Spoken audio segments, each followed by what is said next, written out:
Ang solusyon ng Metro Manila flooding is para ng ilog. At yung mga tinayong seat pile o tinayong kasada, kailangan alisin, linisin. Solve ng baha ng buong Metro Manila. Eh tama-tama, sinabihan ako Malacanang to coordinate with MMDA chairman. So nag-coordinate kami. Ang galing ni chairman, tsaka yung naging team. Walang biro. Not because he's here. Magaling yung team niya.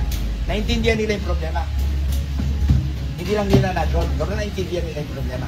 Ang kailangan ng Metro Manila, isa lang, tanggalin yung mga seat pile na yan na nagbara ng ilog. At tanggalin yung mga kalsada, tsaka housing, tsaka eskwela sa ibabaw ng ilog. Solve na yung baha ng buong Metro Manila. Wala na kayong hanap buhay doon. Ay. Oh, ngayon, ako po, San Miguel, Ramon Ang, nagbo-volunteer ako ngayon. Ako lang tutulong sa buong Metro Manila mag-solve ng baha.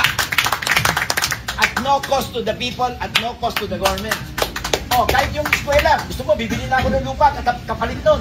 Tatayuan ko ng kapalit na eskwela. At yung housing, bibili na rin ako lupa. Para tayuan ng pabahay yung mga tao doon.